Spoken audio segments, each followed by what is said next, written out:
नमस्कार. Khanapur live news पोर्टलमध्ये स्वागत. खानापूर भागाच्या सर्वांगीण विकासासाठी समर्थ नेतृत्वाची गरज. काँग्रेसच्या अधिकृत उमेदवार डॉक्टर अंजली निंबाळकर यांना भरघोस मताने निवडून देण्याचे आवाहन. माजी मंत्री व मराठा समाजाचे नेते PGR शिंदिये यांची खानापुरात पत्रकार परिषद. ಇದೆಲ್ಲ ಮಾಡಬೇಕಾದ್ರೆ ಒಂದು ಸಮರ್ಥವಾದ ರಾಜಕೀಯ ನಾಯಕತ್ವ ಬೇಕು. ಇಲ್ಲದೆ ಹೋದರೆ ಇದಾಗೋದಿಲ್ಲ.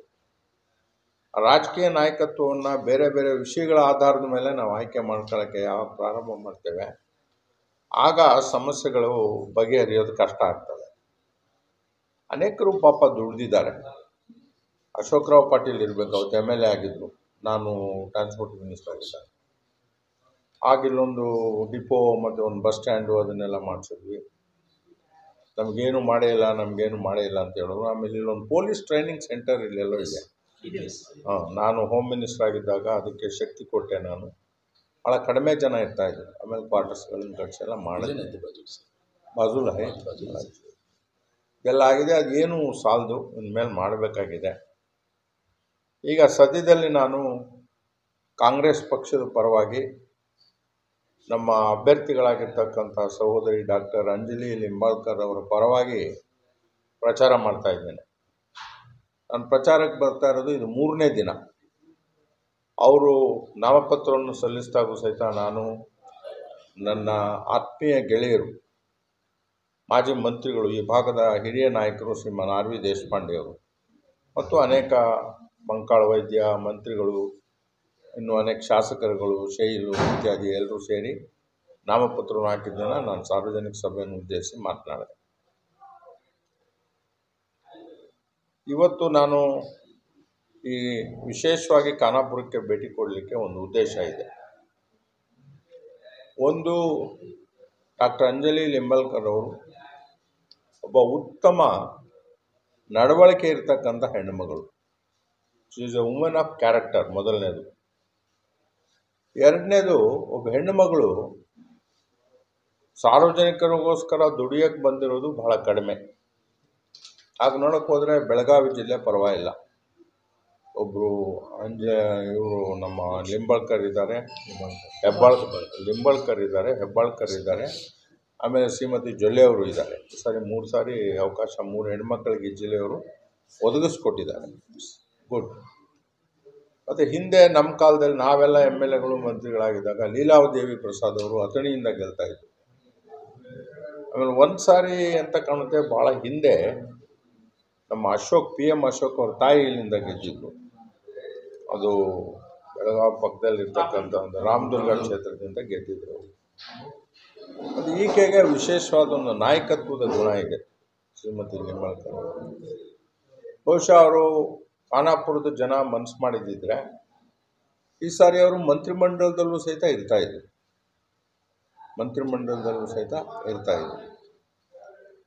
ಸಜ್ಜನ ಹೆಣ್ಮಗಳಿದ್ದಾಳೆ, ಓದಿದ್ದಾಳೆ. ಅವ್ರಿಗೆ ಒಂದು ಅವಕಾಶನ ಲೋಕಸಭೆಯಲ್ಲಿ ಈ ಕ್ಷೇತ್ರದ ಜನ ಮಾಡಿಕೊಡ್ಬೇಕು.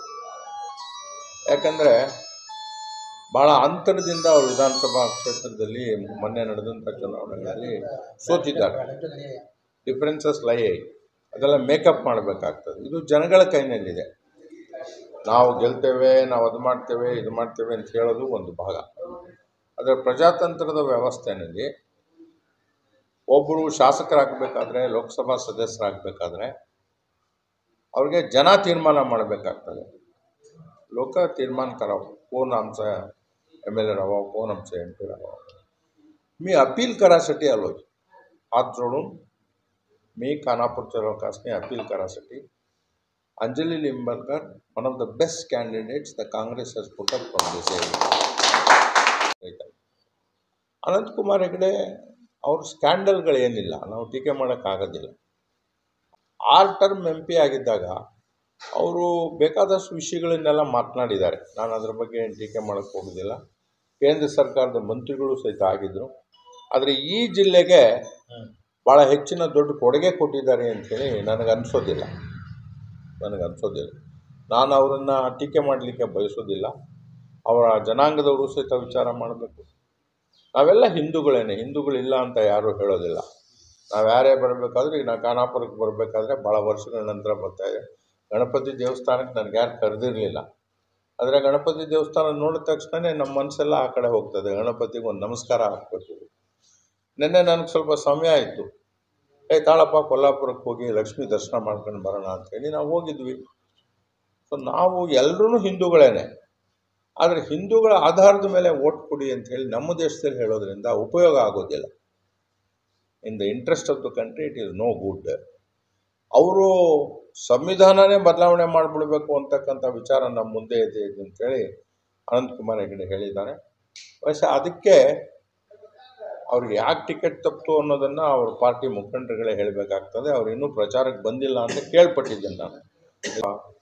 ಸಮರ್ಥ ನಾಯಕರಿದ್ದಾರೆ, ಅದರಲ್ಲೇನು ಎರಡನೇ ಮಾತಿದೆ.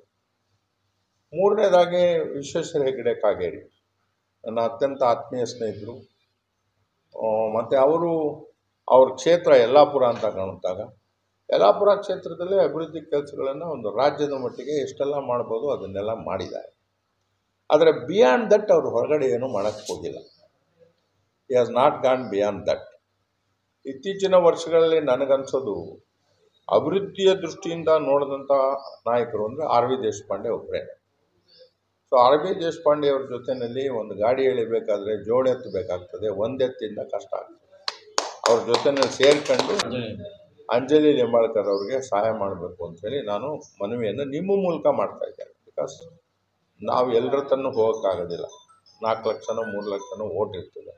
ಆ ವೋಟರ್ಸ್ಗೆಲ್ಲ ನಾವು ಹೇಳೋಕ್ಕಾಗೋದಿಲ್ಲ. ಸೋಷಿಯಲ್ ಮೀಡಿಯಾ ಮೂಲಕ, ಪ್ರಿಂಟ್ ಮೀಡಿಯಾ ಮೂಲಕ, ಎಲೆಕ್ಟ್ರಾನಿಕ್ ಮೂಲಕ ಅವ್ರನ್ನ ತಲುಪಲಿಕ್ಕೂ ಸಹಿತ ಭಾಳ ಅನುಕೂಲ ಆಗುತ್ತೆ.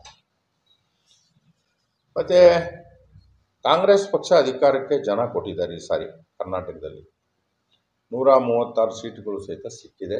ನಿಮ್ಮ ಜಿಲ್ಲೆಯಲ್ಲೂ ಸಾಕಷ್ಟು ಸೀಟುಗಳನ್ನು 4 ಸೀಟುಗಳನ್ನು ಕೊಟ್ಟಿದ್ದಾರೆ. ಮತ್ತು ಈ ಕಳೆದ 6 ತಿಂಗಳಲ್ಲಿ ಸರ್ಕಾರ ಬಂದ ಮೇಲೆ ಬಡವರ್ಗದ ಜನ ಯಾರಿದ್ದಾರೆ, ಬಡವರು, ಅವ್ರಿಗೆ ಅನುಕೂಲ ಮಾಡಲಿಕ್ಕೆ ಭಾಳ ಒಳ್ಳೆಯ ಕೆಲಸಗಳನ್ನು, ವಿಶೇಷವಾಗಿ ಹಿಂದುಳಿದ ವರ್ಗದವರಿಗೆ, ಅಲ್ಪಸಂಖ್ಯಾತರಿಗೆ ಭಾಳ ಒಳ್ಳೆಯ ಕೆಲಸಗಳನ್ನು ಸಿದ್ದರಾಮಯ್ಯನವರು, ಶಿವಕುಮಾರ್ ಅವರು, ಮಂತ್ರಿಮಂಡಲದ ಸದಸ್ಯರು, ಕರ್ನಾಟಕದ ಕಾಂಗ್ರೆಸ್ ಸರ್ಕಾರ ಮಾಡಿದೆ. ಅದು 2,000 ರೂಪಾಯಿ ಹೆಣ್ಣುಮಕ್ಕಳು ಕೊಡ್ತಕ್ಕಂಥ ಕಾರ್ಯಕ್ರಮ ಇರ್ಬೋದು, ಬಸ್ಗಳಲ್ಲಿ ಪ್ರಯಾಣ ಮಾಡ್ತಕ್ಕಂಥ ಕಾರ್ಯಕ್ರಮ ಇರ್ಬೋದು, ಅಕ್ಕಿಯನ್ನು 5 kg ಎಕ್ಸ್ಟ್ರಾ ಕೊಡ್ತಕ್ಕಂಥದ್ದು, ಇಲ್ಲದೆ ಹೋದರೆ ಅಕ್ಕಿ ಸಿಗದೆ ಇರೋದ್ರಿಂದ ಆಲ್ಟರ್ನೇಟಿವ್ ಆಗಿ ದುಡ್ಡು ಕೊಡ್ತಕ್ಕಂಥ ಕಾರ್ಯಕ್ರಮ ಇರ್ಬೋದು, ಎಲೆಕ್ಟ್ರಿಸಿಟಿ ಕಾರ್ಯಕ್ರಮ ಇರ್ಬೋದು, ಯುವಕರಿಗೆ ವಿದ್ಯಾಭ್ಯಾಸವನ್ನು ಮುಗಿಸಿರ್ತಕ್ಕಂಥವ್ರಿಗೆ ಸ್ಟೈಪಂಡ್ ಕೊಡ್ತಕ್ಕಂಥದ್ದು ಇರ್ಬೋದು. ಈ ಥರ ಒಂದು 5-6 ಪ್ರೋಗ್ರಾಮ್ಗಳನ್ನು, ಭಾಳ ಒಳ್ಳೆಯ ಪ್ರೋಗ್ರಾಮ್ಗಳನ್ನು, ಬರಗಾಲ ಇದೆ, ಮಳೆ ಬಂದಿಲ್ಲ, ಹಣಕಾಸಿನ ಪರಿಸ್ಥಿತಿ ಅಷ್ಟೊಂದು ಚೆನ್ನಾಗಿತ್ತು ಅಂಥೇಳಿ ನಾನು ಅನ್ನೋದಿಲ್ಲ. ಆದರೆ ಸಿದ್ದರಾಮಯ್ಯನವರು ಕರ್ನಾಟಕದಲ್ಲಿ ಒಂದು ಇತಿಹಾಸ ನಿರ್ಮಾಣ ಮಾಡಿರ್ತಕ್ಕಂಥ ಒಬ್ಬ ನಾಯಕರವರು. ಅದಕ್ಕೆ ಈ ಸರ್ಕಾರ ಇನ್ನೂ ಇರ್ತದೆ. ಇನ್ನೂ 4 ವರ್ಷದ ಅವಧಿ ಇದೆ. 136 ಜನ MLAಗಳಿದ್ದಾರೆ. ನಿಮ್ಮ ಜಿಲ್ಲೆ ನಾವೆಲ್ಲ ಸೇರ್ಕೊಂಡು ಈ ಜಿಲ್ಲೆಯನ್ನು ಒಂದು ಇಡೀ ದೇಶಕ್ಕೆ ಮಾದರಿಯಾಗಿರೋದ್ರಿಂದ ಎಲ್ಲ ಅವಕಾಶಗಳು ಸಹಿತ ಉತ್ತರ ಕನ್ನಡ ಜಿಲ್ಲೆಗಿದೆ. ಇದನ್ನು ಇವ್ರಿಗೋಸ್ಕರ ಹೋರಾಟ ಮಾಡ್ತಕ್ಕಂಥ ಮನೋಭಾವನೂ ಸಹಿತ ಅಂಜಲಿ ಅವ್ರಿಗಿದೆ. ಅದನ್ನು ಮಾಡಿಕೊಡ್ಬೇಕು ಅಂಥೇಳಿ ನಾನು ಮನವಿಯನ್ನು ಮಾಡ್ತಾ ಇದ್ದೇನೆ. ಈ ಲೋಕಸಭಾ ಚುನಾವಣೆ ಇದು ನರೇಂದ್ರ ಮೋದಿ ವರ್ಸಸ್ ಅದರ್ಸ್ ಅಲ್ಲ. ಇದು ನಾವ್ಯಾರು ನರೇಂದ್ರ ಮೋದಿಯವ್ರನ್ನ ವೈಯಕ್ತಿಕವಾಗಿ ಏನು ದ್ವೇಷ ಮಾಡೋ ಸಾಧ್ಯತೆಯೂ ಇಲ್ಲ, ಅವಶ್ಯಕತೆಯೂ ಇಲ್ಲ. ಅವರು ಪ್ರಧಾನಿಗಳಿದ್ದಾರೆ, ಅವರು ಕೊಡೋ ಗೌರವವನ್ನು ನಾವೆಲ್ಲ ಕೊಡಲೇಬೇಕು. ಅದು ಎರಡನೇ ಮಾತಿಲ್ಲ. ಆದರೆ ಪ್ರಧಾನಿಗಳ ನಡವಳಿಕೆ, ಪ್ರಧಾನಿಗಳ ಪ್ರಚಾರದ, ನಿಮಗೆಲ್ಲ ಗೊತ್ತಿದೆ, ಲೋಕಸಭಾ ಎಲೆಕ್ಷನ್ಗೆ ಒಬ್ಬ ಪ್ರಧಾನಿ ಬರ್ತಾರೆ ಅಂದರೆ ಒಂದು ರಾಜ್ಯಕ್ಕೆ 2 ದಿನ ಬರೋರು. ಇವತ್ತು ಅವ್ರು ಎಷ್ಟು ಸಾರಿ ಬರ್ತಾ ಇದ್ದಾರೆ, ಯಾಕೆ ಬರ್ತಾ ಇದ್ದಾರೆ, ಯಾವ ಲೆವೆಲಲ್ಲಿ ಅವರೆಲ್ಲ ಮಾತಾಡ್ತಾ ಇದ್ದಾರೆ ಅನ್ನೋದು ತಮಗೆಲ್ಲ ಗೊತ್ತಿರ್ತಕ್ಕಂಥ ವಿಚಾರನೇ. ಹೀಗಾಗಿ ಜನಗಳಿಗೆ ಗೊತ್ತಿರ್ತಕ್ಕಂಥ ವಿಚಾರ ಇದು. ತಮಗೆ ಅಂದರೆ ಪತ್ರಿಕಾ ಮಂತ್ರಿಗಳು ಅಷ್ಟೇ ಅಲ್ಲ, ಜನಗಳಿಗೆ ಗೊತ್ತಿರ್ತಕ್ಕಂಥ ವಿಚಾರ. ಹೀಗಾಗಿ ಇದು ಯಾರನ್ನು ಪರ್ಸನಲ್ ಆಗಿ ಮೋದಿ ವರ್ಸಸ್ ಅದರ್ಸ್ ಅಥವಾ ಹಿಂದೂ ವರ್ಸಸ್ ಅದರ್ಸ್ ಇದನ್ನು ತಗೊಳಕ್ಕೆ ಹೋಗಬಾರ್ದು. ಹಿಂದೂ ಅಂತಕ್ಕಂಥದ್ದು ಒಂದು ಜಾತಿ ಅಲ್ಲ, ಅದೊಂದು ಜೀವನ ಪದ್ಧತಿ. ಅದು it's A way of living. Hindu ಅನ್ನೋದು ಒಂದು ವೇ ಆಫ್ ಲಿವಿಂಗ್. ಹಿಂದೂಗಳಲ್ಲಿ ಮರಾಠರಿದ್ದಾರೆ, ವೀರಶೈವ ಲಿಂಗಾಯತರಿದ್ದಾರೆ, ಬಣಜಿಗರಿದ್ದಾರೆ, ಬೆಸ್ತರಿದ್ದಾರೆ, ಕುಂಬಾರರಿದ್ದಾರೆ, ಈಡಿಗರಿದ್ದಾರೆ, ಎಲ್ಲ ಜಾತಿ ಜನಾಂಗದವರು, ಪರಿಶಿಷ್ಟ ಜಾತಿಯವರಿದ್ದಾರೆ, ಪರಿಶಿಷ್ಟ ವರ್ಗದವರಿದ್ದಾರೆ, ಟ್ರೈಬಲ್ಸ್ ಇದ್ದಾರೆ. ಎಲ್ಲ ಜಾತಿಯವರು ಸೇರಿದ ಅದೊಂದು ಜೀವನದ ಪದ್ಧತಿ ಅದು ಅಷ್ಟೇ.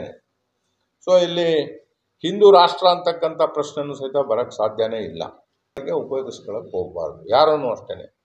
ಇವತ್ತು ಮೋದಿಯವರು ಇರ್ತಾರೆ, ಇವ್ರಿಗೂ 120 130 ವರ್ಷ ಆಯಸ್ಸು ಅಷ್ಟೇ. ಅಷ್ಟು ಬದುಕೋದು ಅಷ್ಟೊಂದು ಸುಲಭ ಇಲ್ಲ. ಆದರೆ ಈ ದೇಶ ಸಾವಿರಾರು ವರ್ಷ ಇತಿಹಾಸ ಇರ್ತಕ್ಕಂಥ ಒಂದು ದೇಶ ಇದು. ಬೇಕು ಅಂತ ಹೇಳಿದ್ರೆ ಕೊನೆಯಲ್ಲಿ ಇಲ್ಲಿ ಕಾಂಗ್ರೆಸ್ ಪಕ್ಷ ಗೆಲ್ಲಬೇಕು. ಕಾಂಗ್ರೆಸ್ ಪಕ್ಷ ಒಂದು ವರ್ಗದ, ಒಂದು ಜಾತಿಯ, ಒಂದು ಜನಗಳ, ಒಂದು ಧರ್ಮದ ಪಕ್ಷ ಅಲ್ಲ. ಇಲ್ಲಿ ಎಲ್ರಿಗೂ ಸಹಿತ ಸಮಾನವಾದ ಅವಕಾಶಗಳಿವೆ.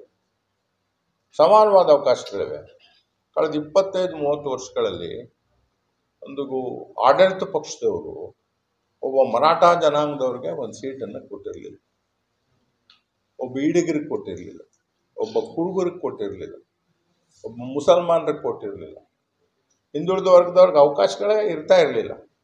ಈ ಸಾರಿ ಎಲ್ಲ ವರ್ಗದವ್ರಿಗೂ ಸಹಿತ ಅವಕಾಶ ಸಿಕ್ಕಿದೆ. ನಾನೊಬ್ಬ ಮರಾಠ ಅನ್ನೋ ಕಾರಣದಿಂದ ಬರೀ ಮರಾಠರಿಗೊಂದು ಅವಕಾಶ ಕೊಟ್ಟಿದ್ದಾರೆ ಅಂತ ಹೇಳೋದಿಲ್ಲ. ಎಲ್ಲ ಹಿಂದುಳಿದ ವರ್ಗದವ್ರಿಗೂ ಸಹಿತ ಒಂದೊಂದು ಅವಕಾಶವನ್ನು ಶ್ರೀಮಾನ್ ಸಿದ್ದರಾಮಯ್ಯನವರು ಪಕ್ಷದ ನಾಯಕರುಗಳು ಒದಗಿಸ್ಕೊಟ್ಟಿದ್ದಾರೆ. ಅದರಿಂದ ನಾನು ಎಲ್ಲರಲ್ಲೂ ವಿನಂತಿ ಮಾಡ್ತೇನೆ, ಈ ಒಂದು ಜಿಲ್ಲೆಯ ಅಭಿವೃದ್ಧಿಯ ದೃಷ್ಟಿಯಿಂದಾಗಿ ಒಂದು ಒಳ್ಳೆಯ ನಾಯಕರನ್ನು ಆಯ್ಕೆ ಮಾಡ್ಕೊಳ್ತಕ್ಕಂಥ ಅವಕಾಶ ಬಂದಿರೋದ್ರಿಂದಾಗಿ ಇವರನ್ನು ತಾವು ಆಯ್ಕೆ ಮಾಡ್ಕೋಬೇಕು ಅಂತ ಹೇಳಿ ನಾನು ವಿನಂತಿ ಮಾಡ್ತೇನೆ. ನಮ್ಮ ಮರಾಠ ಕ್ಷತ್ರಿಯ ಮರಾಠ ಪರಿಷತ್ತವರು, ಇನ್ನೂ ಅನೇಕ ಹಿಂದುಳಿದ ವರ್ಗದ ನಾಯಕರುಗಳು, ವಿಶೇಷವಾಗಿ ನಮ್ಮ ದೀವ್ರ ಸಂಘದವರು ಮತ್ತು ಹಿಂದುಳಿದ ವರ್ಗದ ನಾಯಕರುಗಳು, ಮುಸ್ಲಿಂ ಸಂಘಟನೆಗಳು, ಇವರೆಲ್ಲರೂ ಸಹಿತ ಲಿಂಬಾಳ್ಕರ್ ಮೇಡಮ್ಗೆ ಗೆಲ್ಲಿಸಬೇಕು ಅಂತಕ್ಕಂಥ ನಿರ್ಧಾರಕ್ಕೆ ಬಂದು ಆ ಸಮಾಜದ ಕಾರ್ಯಕರ್ತರುಗಳೆಲ್ಲ ದುಡಿತಾ ಇದ್ದಾರೆ. ನನಗೆ ಭಾಳ ಸಂತೋಷ ಆಗಿದೆ. ನಮ್ಮ ಮರಾಠ ಪರಿಷತ್ತಿನ ಮುಖಂಡರುಗಳು ನನಗೆ ಗುರುತು ಮಾಡಿ ನನಗೆ ಗೌರವ ಕೊಟ್ಟು, ಇಲ್ಲಿದ್ದಂಥ ಎಲ್ಲ MLA ದಯಮಾಡಿ ಭಾಷೆ ಮತ್ತು ಜಾತಿ ಆಧಾರದ ಮೇಲೆ ಸಮಾಜವನ್ನು ವಿಂಗಡಿಸಲಿಕ್ಕೆ ಪ್ರಜಾಪ್ರಭುತ್ವದಲ್ಲಿ ನಾವು ಯಾರೂ ಹೋಗಬಾರ್ದು. ವಿಶೇಷವಾಗಿ ವಕೀಲರನ್ನ ಮತ್ತು ನಮ್ಮ ಅಧ್ಯಕ್ಷರನ್ನ ಅಭಿನಂದನೆಗಳನ್ನು ಸಲ್ಲಿಸ್ತೇನೆ. ಮಾಧ್ಯಮದ ಸ್ನೇಹಿತರು ಸಹಿತ ಸಿಂಧ್ಯಾ ಅವರು ಮಾಡಿರ್ತಕ್ಕಂಥ ಒಂದು ಮನವಿ ಅಂಥೇಳಿ ಈ ಜಿಲ್ಲೆಯ ಜನಗಳಿಗೆ ತಿಳಿಸಬೇಕು, ರಾಜ್ಯದ ಜನಗಳಿಗೂ ಸಹಿತ ತಿಳಿಸಬೇಕು. ಸಿದ್ದರಾಮಯ್ಯ ಶಿವಕುಮಾರ್ ಅವರ ಜಂಟಿ ನಾಯಕತ್ವದಲ್ಲಿ ಈ ಸರ್ಕಾರ ಇನ್ನೂ 4 ವರ್ಷ ಇರ್ತದೆ. ಅದೇನು ಕೆಲಸಗಳಿವೆ ಎಲ್ಲ ನಾವು ಮಾಡಿಕೊಡ್ತೇವೆ. ದಯವಿಟ್ಟು ನಮಗೆ ಸಹಾಯ ಮಾಡಿ. ಎಲ್ರಿಗೂ ನಮಸ್ಕಾರ.